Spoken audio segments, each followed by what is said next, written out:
Good evening. आज का जो आपका NTSC माइनर टेस्ट नंबर 3 और क्लास 10 RPS ग्रुप का जो माइनर टेस्ट नंबर 3 हुआ फॉर क्लास 10,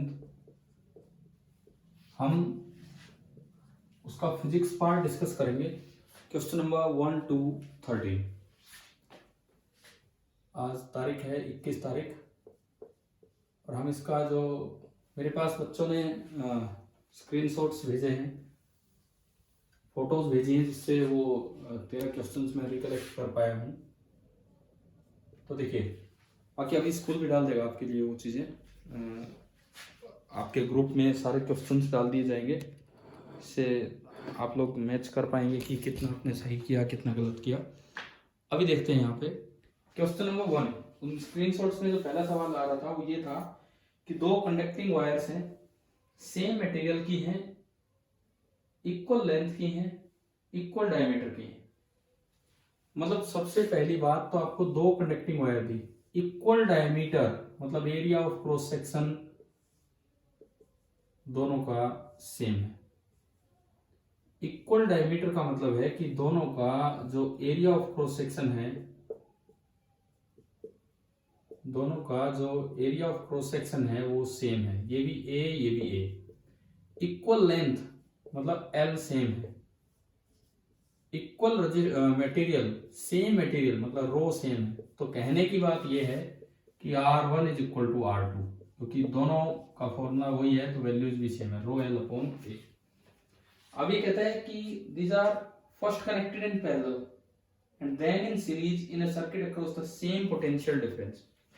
देखो, जब आप इनको पैरेलल में लगा दोगे, मान लो मैं इस चीज को R बोलता हूं, तो जब आप इनको पैरेलल में लगा दोगे तो R इक्वलेंट पैरेलल में हो जाएगा R/2,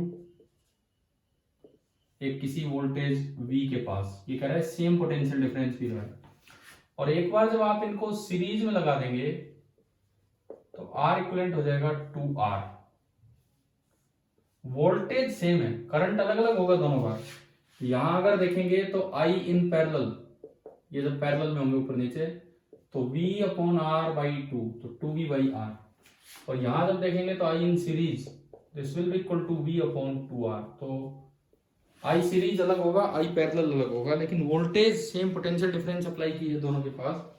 तो कहते हैं ratio of heat produced in parallel combination to that produced in series combination. तो हमें मानना होगा टाइम सेम है। तो इसमें किसी टी टाइम में जो हीट प्रोड्यूस होगी H पैरेलल, आप ये वाला फॉर्मूला अप्लाई कीजिए, V²/R into T. I²R into T भी कर सकते हैं, लेकिन I² इंटू R को आप ये भी लिख सकते हैं V²/R इंटू टी। तो ये तो पहली बार आपने लगाया। अब R की जगह आएगा R/2, तो 2 ऊपर गया ये। और जब आप इसमें निकालेंगे H इन सीरीज, तो ये बनेगा V²/R मतलब 2R into T, power into time, इससे हम निकाल रहे हैं। या फिर I मैंने ऊपर दोनों का लिख के दिखा दिया, तो आप चाहे I²RT कर लो, चाहे आप I²RT कर लो, बात एक ही है, दोनों से आंसर तो सेम ही आना है। देखो, अगर कोई सोचे तो ये ना लगाऊं, I²RT से चलूं, तो जो पहली बार में हीट जनरेट होगी H पैरेलल, I का स्क्वायर 2V/R का स्क्वायर इंटू R, उसका R है R/2 इंटू टी। तो 2 से 2 कटेगा, तो ये आया 2 टाइम्स V²/R इंटू टी। आप देख सकते हो बिल्कुल सेम है। अगर आप H इन सीरीज निकालते हैं तो I का स्क्वायर, तो V/2R का स्क्वायर इंटू R, वो 2R है, और इंटू टी। तो ये आप देखोगे तो ये बन रहा है V²/2R इंटू टी, और आप देख सकते हैं बिल्कुल यही है। तो ये दोनों चीजें यहाँ से मैच भी होगी, चाहे आप I²RT लगाएं, V²/R इंटू टी लगाएं। अब इसमें जो क्वेश्चन में पूछा गया था आपसे कि रेशियो पैरेलल बाई सीरीज निकालना है, तो H parallel by H series, H parallel by H series. तो यहां से अगर आप डिवाइड करते हो तो ये सब कुछ कट जाएगा, 2/1/2। तो ये आंसर आया 4:1। अब भाई इसमें आपका जो भी ऑप्शन हो आप अपना देख लेना, पता नहीं जो भी ऑप्शन आपको दिया होगा। तो हमारा फर्स्ट जो क्वेश्चन है, इस टेस्ट का पहला जो सवाल है, मैं उसके आंसर्स लिख रहा हूं। आंसर बन रहा है 4:1। क्वेश्चन नंबर 1 का हमारा आंसर बना 4:1। चलते हैं जी दूसरे सवाल पे। जो बच्चों ने भेजा है उसके अकॉर्डिंग जो सेकंड क्वेश्चन था वो ये था कि एक सर्किट बना रखा है जिसमें मीटर वोल्ट मीटर सब कुछ लगा रखा है। 5 ओम का एक रजिस्टर है और नीचे 5 वोल्ट की एक बैटरी है। लेकिन दोनों सर्किट्स में जो फर्क है, मेन डिफरेंस वो ये है कि एक में की यूं दिखाई गई है। मैंने वोल्टमीटर एमीटर हटा दी, मैं बस सर्किट पे आ रहा हूं। 5 ओम 5 वोल्ट और एक में की ये दिखाई गई। तो ये तो ऑफ स्विच है इधर वाला और इधर वाला है ऑन स्विच। तो इस सवाल में पूछा गया था कि वोल्टमीटर एमीटर सब आइडियल है, तो इसलिए मैंने उसको हटा के डायग्राम बना दिया। आइडियल जब होते हैं तो एमीटर को स्ट्रेट लाइन वायर से रिप्रेजेंट करते हैं और वोल्टमीटर को ओपन कर देते हैं, हटा देते हैं। इस वाले को पहले को बोला है फिगर 1 एंड दूसरे को बोला है फिगर 2। पहला है फिगर 1 एंड दूसरा है फिगर 2। तो अगर इसमें देखो ओपन ही है तो करंट फ्लो ही नहीं कर पाएगा, जीरो होगा, और क्लोज है तो करंट फ्लो करेगा। एंड आई बराबर वी बाई आर, आई बराबर वी बाई आर, क्योंकि वी बराबर आई आर, या जी आप केवीएल लगा लो तो 5/5 1 एम्पियर। तो दूसरे में जो भी आपका ऑप्शन सेट होगा इस तरह से बनेगा कि 0 in figure 1 and 1 ampere in figure 2। Second question का आंसर ये बना कि फिगर फर्स्ट में तो करंट होगा 0 एंड फिगर सेकंड में करंट होगा 1 एम्पियर। आप देख लेंगे उसमें जो भी ये ऑप्शन था। यह आपके पेपर का था क्वेश्चन नंबर 2। अब हम चलते हैं तीसरे सवाल पे। थर्ड जो क्वेश्चन था, how would you connect the 3 resistors each of resistance 6 ohm so that the combination has a resistance of 4 ohm. देखो 3 रजिस्टर हैं 6 ओम के। तो भाई हमने पढ़ा था कि 3 आइडेंटिकल रजिस्टर्स को कंबाइन करने के टोटल 4 तरीके होते हैं। पहला तरीका ऑल इन पैरेलल, एक तरीका ऑल इन सीरीज। पहले तो आप ये तो देखिए, अगर आप तीनों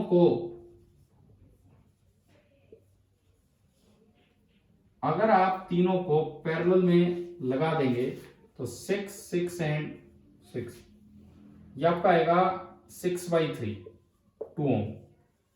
नहीं बनी बात, क्योंकि हमें तो 4 ओम चाहिए।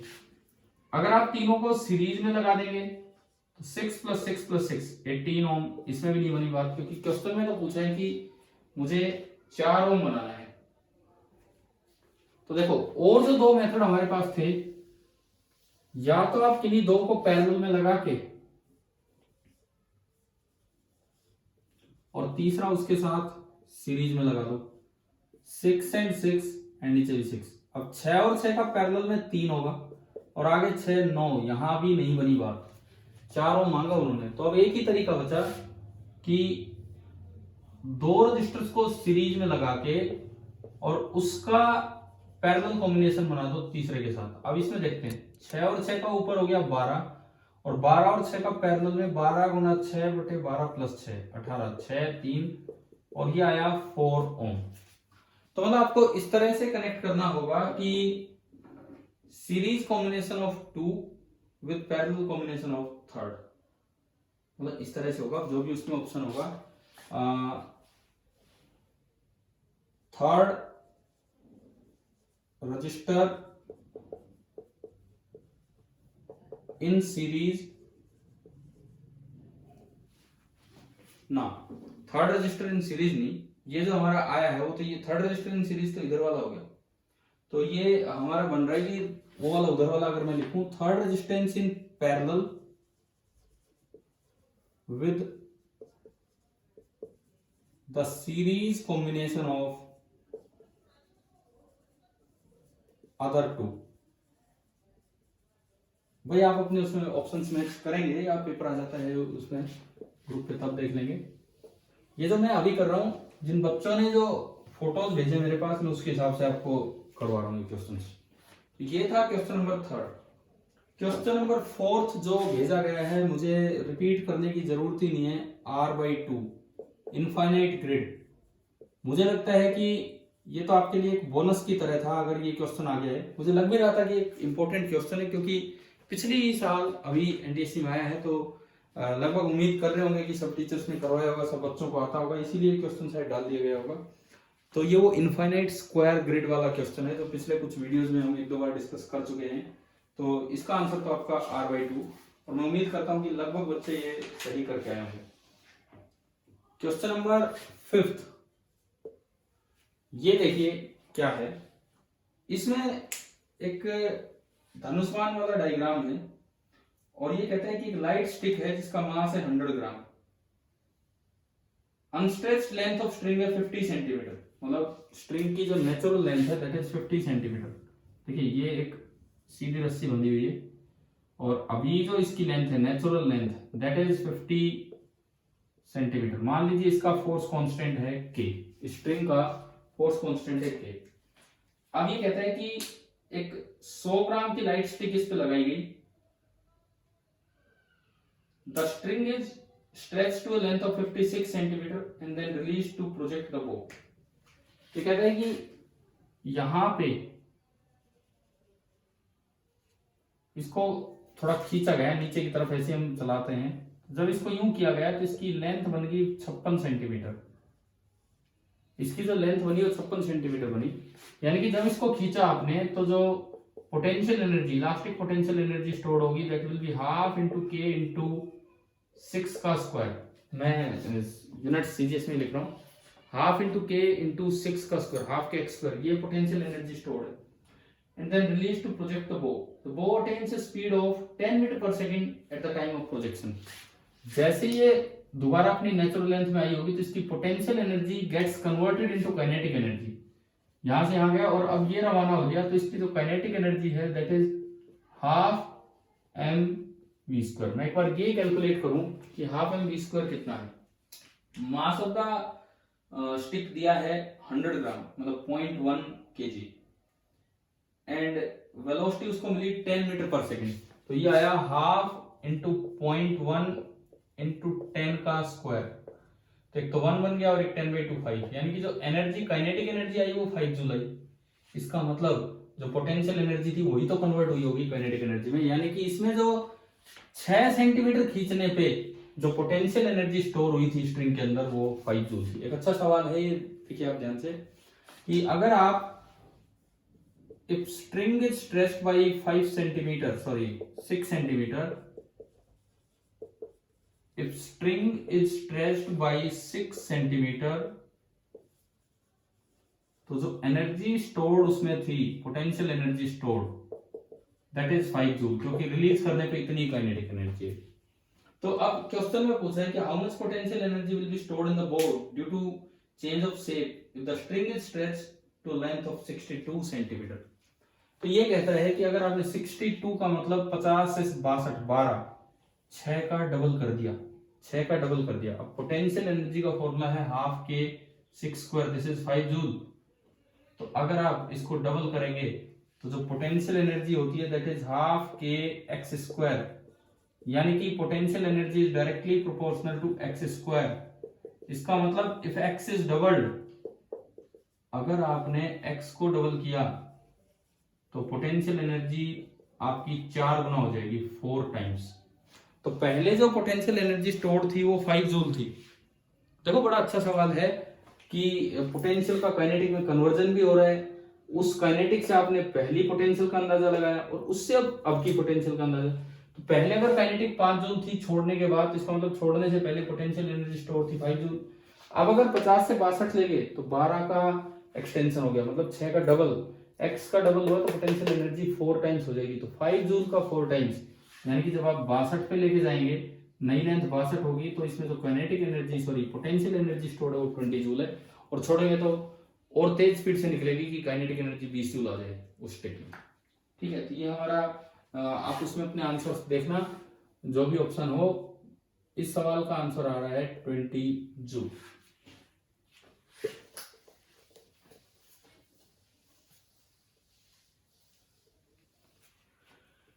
इसके बाद question number 6, which of the following terms does not represent electric power in a circuit? भाई पावर के आपने पढ़े तीन फॉर्मूले, V इंटू आई या आई स्क्वायर आर या V स्क्वायर बाई आर। अब इनके अलावा एक फॉर्मूला जो उसमें दिया गया था, तीन तो ये थे, वो आई आर स्क्वायर था, और पूछा था कि कौन रिप्रेजेंट नहीं कर रहा है, तो वो I R square he represent नहीं कर रहा है, वही आपका आंसर था। ये शायद सबसे इजी क्वेश्चन है इस पूरे पेपर का। क्वेश्चन नंबर 7, फिर से थोड़ा दिमाग लगाने वाला सवाल। हालांकि हमने वो पढ़ रखे थे कि कैसे किसी सर्किट में अलग अलग तरह से पावर यूज की जाती है, इंडिविजुअल, सीरीज, पैरेलल। मैंने एक मिक्स सा सर्किट बना के दिया था, लेकिन वो रजिस्टर्स का था, उससे अच्छा बल्ब बना के दे रखा है इस क्वेश्चन में। ये लिखते हैं कि एक रेजिस्टेंस है R1, एक रेजिस्टेंस है R2, और ये तीन टर्मिनल्स के नाम दे रहा है नीचे, A, B and C। A, B and C, ये तीन टर्मिनल्स के नाम आपको दिए गए हैं इस तरीके से। ये जो डायग्राम हमें दिखाया गया है इस तरीके से, A, B एंड C। अब ये लिखता है कि R1 है 144 ओम एंड R2 है 216 ओम। R1 144 ohm and R2 is 216 ओम। तो पूछा है कि चूज द रॉन्ग वैल्यू, मतलब आपको गलत वैल्यू बतानी है कि कौन सी पावर डिसिपेट नहीं हो सकती है अगर 120 वोल्ट कभी AB के पास, कभी BC के पास और कभी AC के पास। एक बार 120 वोल्ट आपको यहां लगाना है, एक बार यहां लगाना है और एक बार बाहर निकालना है। तो सबसे पहले मैं AB पे लगाता हूं 120 वोल्ट। मान लीजिए मैंने फर्स्ट टाइम AB पे लगाया 120 वोल्ट, तो जो पावर कंज्यूम्ड होगी AB वाले के अक्रॉस, ये तो अलग ही रह गया, तो V स्क्वायर बाई R1, तो 120 का square by R1 that is 144, तो 12 का स्क्वायर 144 इंटू 100 अपॉन 144 ही कट गया, तो ये 100 वॉट पावर आ गई। उसमें नहीं आएगी वो निकालनी थी, तो तीन पावर्स आएंगी। तो एक तो आपकी आ गई 100 वोट, यानी कि उन चार ऑप्शंस में से अगर 100 वोट है तो वो आंसर नहीं होगा। दूसरा देखो, अब मैंने इसे बी सी के क्रॉस लगाया, अब मैंने इसको इसी वोल्टेज 120 वोल्ट की वोल्टेज को बी और सी के क्रॉस लगाया इस तरह से। तो अब अगर आप देखते हो तो V स्क्वायर बाई R2 आपका है 216, तो नीचे आया 216, ऊपर है 144 और नीचे है 216। अब देखते हैं कि इसमें कौन सा मैच होगा कौन सा नहीं होगा, थोड़ा काट पीट के इसको देखिए। ये दो पे हमने कट किया, 2 7 14 2 बेहतर 2 1 0 8 108, again 2 36 54, again 2 18 27, now 3 9 you can say 9 2 18 9 3 27, ये आ गया 200/3, 3 से 18 3 से, यानी कि 66.66 वोल्ट। अब उसमें अगर ये 66.66 वोल्ट भी एक आंसर है तो वो भी नहीं होगा। अब हम तीसरे पे आते हैं कि AC के क्रॉस पावर कंज्यूम क्या होगी। अगर आपने इस बैटरी को A और C के क्रॉस लगाया, तो A और C के क्रॉस लगाओगे तो ये टर्मिनल हट गया, ये हटते ही दोनों सीरीज में R1 प्लस R2 144 प्लस 216, 16 और 4 20, 216 और 4 220, 320 360, 360 ओम ये आया। तो इस बार अगर आप लगाएंगे तो ये आ रहा है divide by 360 V square by R, तो 12 गुना 12 गुना 100 10 गुना 10, और नीचे आ रहा है 36 गुना 10, 10 से 10 गया 12 3 3 4, ये आपका आ गया 40 वोल्ट। तो मेरी जो तीन पावर्स कंज्यूम आई, पहले मैंने एक पे निकाला 100 वोट आई, फिर 66.6 वोट आई, फिर 40 वोट आई, तो तीन ऑप्शन उसमें ये भी थे और एक था 75 वोट, तो वो कभी नहीं आ रहा। तो हमारा जो आंसर बनेगा that will B 75 vote. Seventh question का जो हमारा आंसर है दैट इज 75 वोट। उसके बाद देखिए question number 8, a ball is dropped onto a floor from a height of 10 metre, 10 metre की हाइट से बॉल को गिराया गया। If 20% of its initial energy is lost during the collision, मतलब ये तो इनइलास्टिक कोलिजन है, इलास्टिक कोलिजन नहीं है, इन इलास्टिक कोलिजन है। The height attained after the bounce is, देखिए आसान सवाल है, अगर आपको थोड़ा कोलिजन्स का ज्ञान है तो। इनिशियल हाइट थी 10 मीटर,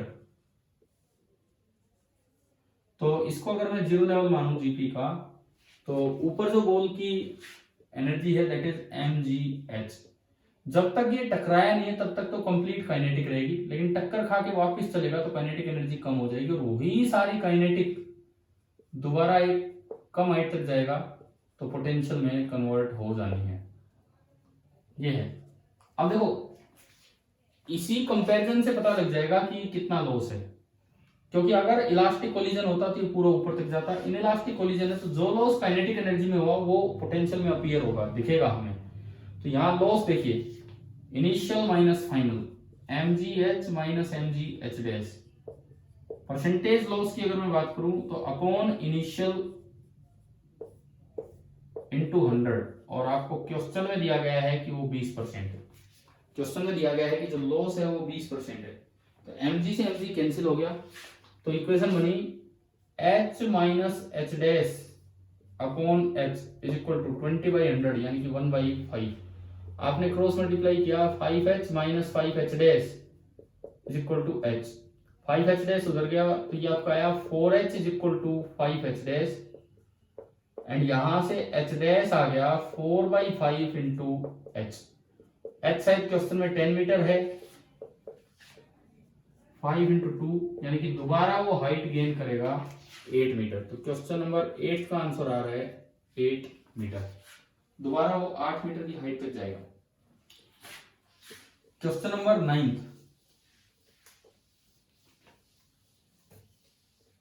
आपके पेपर का जो नवा सवाल मेरे पास भेजा गया है वो क्या है कि उसमें लिखा गया है कि equal net force act on two different blocks A and B. दो अलग अलग ब्लॉक है लेकिन दोनों का मास डिफरेंट है, एक का मास m है और एक का मास 4m है।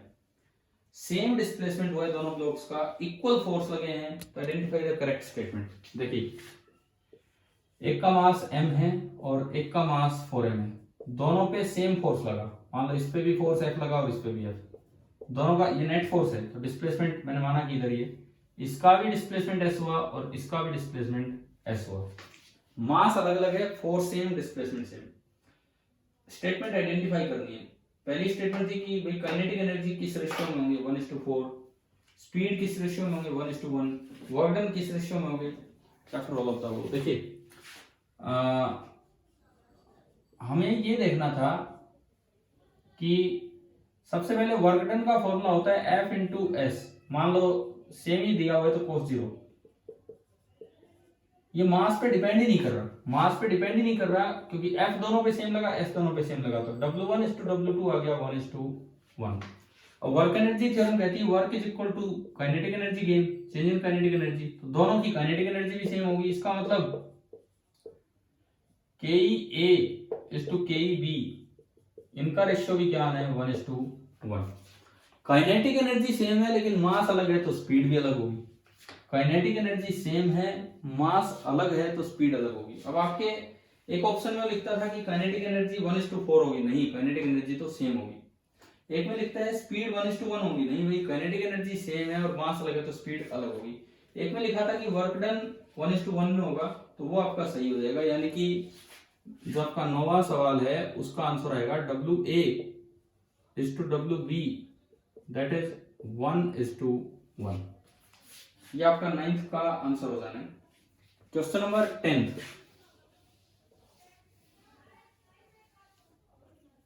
क्वेश्चन नंबर 10 देखिए, उसमें था कि एक बल्ब है 60 वोल्ट का, पावर दी गई उसकी, and is used for 6 hours per day, एक दिन में 6 घंटे 60 वोल्ट का बल्ब है, कितनी commercial units of energy use की उसने एक दिन में। बस ये आसान सवाल है। देखो एक यूनिट का मतलब होता है 1 किलोवाट आवर, 1 kW, के छोटा W बड़ा फिर स्पेस और फिर H, ये लिखने का तरीका होता है के छोटा W बड़ा फिर स्पेस और फिर H, 1 किलोवाट आवर। अब एक 60 वोल्ट का बल्ब 6 घंटे के लिए जल रहे हैं, तो देखो एनर्जी वो कितनी कंज्यूम करेगा। 60 वोल्ट का मतलब है 60 जूल पर सेकेंड, उसे आप वोट में रहने दो, एनर्जी होती है पावर इनटू टाइम। तो 60 वॉट का बल्ब है, 6 घंटे एक दिन में जल रहा है और एक ही दिन की पावर पूछिए, तो इंटू 6 आवर से आप मल्टीप्लाई कर दीजिए, तो ये तो आया 360 वॉट आवर। लेकिन यूनिट में बनाने के लिए किलो चाहिए, तो आपको 1000 से डिवाइड करना पड़ेगा, तब बनेगा किलोवाट आवर, क्योंकि किलो से सिंपल लाना हो किलोवाट से वाट में तो 1000 से मल्टीप्लाई करना होगा। तो ये आपका आया 0.36 kWh, यानी कि 0.36 यूनिट्स। अक्सर क्वेश्चंस में कई बार पूरे मंथ के भी पूछ लेते हैं, उसमें अगर 30 दिन का महीना है तो 30 से और मल्टीप्लाई करना होता है, यहाँ तो एक दिन का ही पूछा था। तो इसका जो आंसर हमारा बनेगा 10th का, दैट विल बी 0.36। जो भी ऑप्शन होगा आप उसमें देख लेंगे अपना। अच्छा, उसके बाद देखिए क्वेश्चन नंबर 11।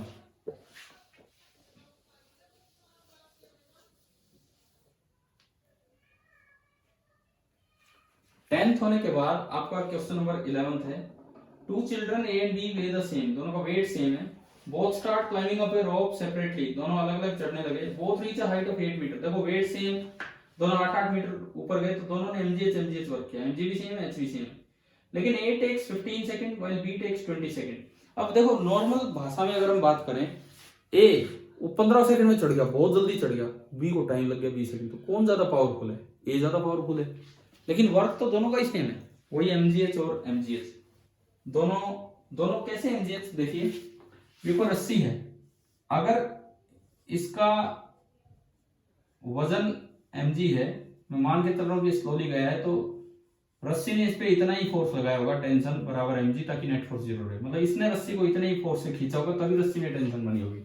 और देखो रस्सी ने या इसने कितना वर्क किया, फोर्स mg, डिस्प्लेसमेंट h, उसका भी force mg, displacement h, work done हो गया mg into h into cos 0।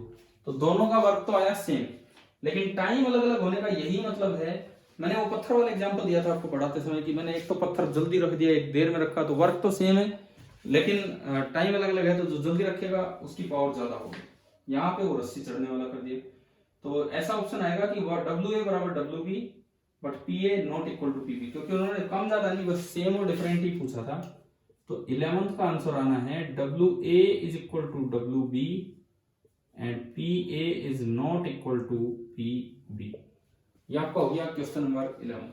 Question number 12, an object of mass 10 kg thrown at a certain angle to the ground moves in a curved path and falls back to the ground at a point 5 meter away from the point of projection।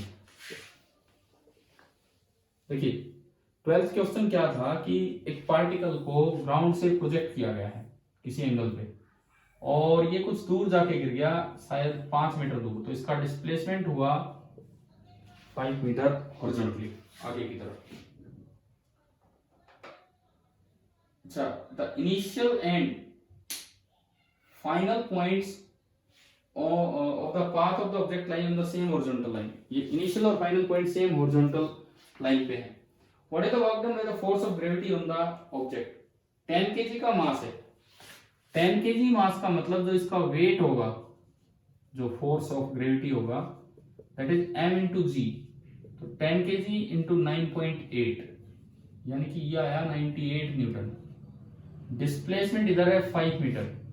अब work होता है F into S into cos theta, तो F तो 98, S 5 into cos 90। अब 98 into 5, 98 into 5, 5 8 40, 5 9 45, 490, और कोस 90 होता है 0, तो 490 नहीं आएगा, आंसर कितना आएगा आपका 0। उसमें और शायद एक ऑप्शन 490 भी आपको दिया गया है, तो लेकिन जो आंसर आएगा दैट विल बी 0, क्योंकि वर्क में खाली F इंटू एस नहीं आता, बल्कि ये भी चीजें देखनी होती है। अब आते हैं आखिरी सवाल पे। To get maximum current in a resistance of 6 ohm one can use n row, each row containing m identical cells in series, and n rows के साथ वाली लाइन में लिखा है कनेक्टेड इन पैरेलल। देखो क्या दिया गया है, आखिरी सवाल पे हम हैं, 13th क्वेश्चन पे हम हैं। तो इसमें क्या है कि इन्होंने बोला है कि जो R एक्सटर्नल है क्वेश्चन में, वो दिए गए हैं R एक्सटर्नल 6 ओम। 6 ओम का एक एक्सटर्नल लोड रेजिस्टेंस है उसमें मैक्सिमम करंट देना है, तो जो इंटरनल लोड रेजिस्टेंस है ना, इंटरनल सोर्स रेजिस्टेंस है हर एक सेल की, दैट इज 1 ओम। तो सबसे पहली बात, ना तो आर नोट आर एक्सटर्नल से बहुत ज्यादा है ना बहुत कम है, तो आपको मैक्सिमम करंट लाने के लिए हमने पढ़ा था कि अगर ये बहुत ज्यादा हो तो 1 से 6 कोई बहुत ज्यादा नहीं, अगर बहुत ज्यादा होता तो सारे सीरीज में लगाते, अगर ये बहुत कम होता है एक के मुकाबले तो सारे पैरेलल में।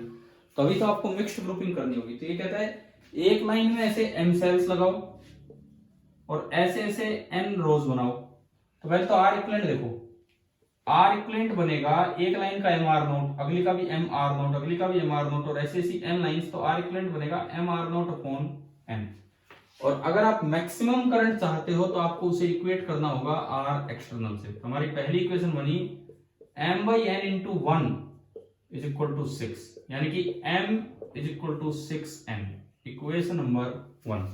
अब टोटल नंबर ऑफ सेल्स दिए होंगे कि 54 सेल्स हैं, यानी कि m into n is 54। मैंने m की जगह 6n रखा यहाँ पे, तो ये आपका बना 6 into n square is equal to 54, तो n square is equal to 54 by 6 9, so n is 3, और अगर n 3 है इसमें रखा तो m आपका आया 18। तो अगर आपको मैक्सिमम करंट चाहिए, देखो आपने combination of cells, grouping of cells पढ़ा है तो उस पे बेस्ड ये क्वेश्चन था। तो मैक्सिमम करंट चाहिए तो m की वैल्यू तो 18 आ गई और n की वैल्यू 3 आ गई, तो जो 13th क्वेश्चन है उसका ये आंसर बनेगा M18 एंड M3। अब मुझे लगता है कि आपको शायद ये सवाल समझ में आ गए होंगे। इनमें एक तो वो इनफाइनाइट स्क्वायर ग्रिड वाला अच्छा सवाल था, बट वो आपने कर रखा था, एक धनुष्बाण वाला अच्छा सवाल था, और एक आखिरी सवाल भी अच्छा था। बाकी तो इजी क्वेश्चन है, बाकी तो लगभग, हाँ एक वो सेकंड क्वेश्चन भी अच्छा है जिसको पहचानना है कि सर्किट सिंबल कि कब स्विच ऑन है और कब स्विच ऑफ है, वो भी एक बेटर पार्ट है। तो होप सो कि भाई आपने अच्छा ही किया होगा।